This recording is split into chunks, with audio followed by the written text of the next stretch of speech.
নতুন বিদেশ আসলে মন খারাপ হয়ে যায়, কঠিন মন খারাপ হয়ে যায়। এমন এমন লোকজন আছে নতুন আসার পরে পারে না, এক সপ্তাহের মাথায় আবার টিকিট কাটি দেশে চলে যায়। খুব বিষণ্ণ হয়ে যায়, তাদের মনটা খুব খারাপ হয়ে যায়। এটার কারণ কি জানেন?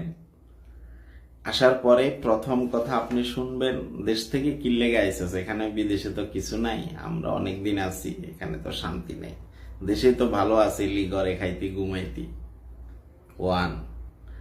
দ্বিতীয়, 2 নাম্বার হচ্ছে, বেটা কাম কাজ কি করবি, বাসাও তো পারস না, বাসা টাসা পারলে চাকরি একটা দিতাম।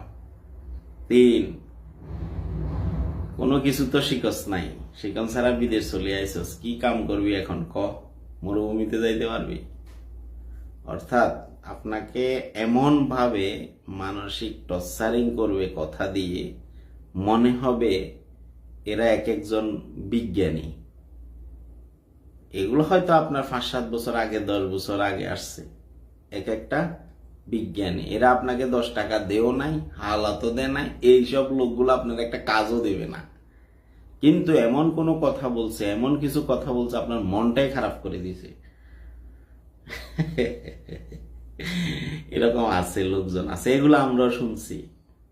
এগুলো শুনতে শুনতে একটা সময় ভিতরে হিট এসে গেছে, ওই হিটের কারণে সামনে আগাই গেছে, ভিতরে একটা আঘাত পাইছে, সে আঘাতের জোরে অল্প কয়েকদিনে ভাষা শিখে ফেলছি, কাজ জানি, এটা সেটা ইত্যাদি ইত্যাদি।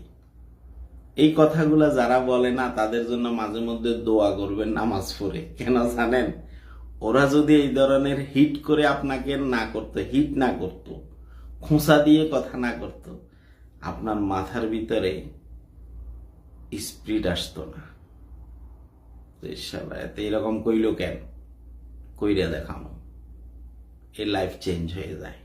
মাঝে মধ্যে নামাজের পরে এদের জন্য স্মরণ করে দোয়া করে দিয়ে। তো কিছু কিছু সময় মানুষ কটাক্ষ করলে উপকারে আসে, জীবন পরিবর্তন হয়ে যায়, এখানে খারাপের কিছু নাই। এগুলো আমরাও শুনছি, মন খারাপের কিছু নাই। যারা আপনারা নতুন আসেন, এইসব কথা শুনে নিজেকে পরিবর্তন করে ফেলেন, এগিয়ে যান। আপনাদের জন্য শুভকামনা। ভালো থাকবেন, সুস্থ থাকুন, নিজের প্রতি খেয়াল রাখুন, পরিবারের প্রতি খেয়াল রাখুন।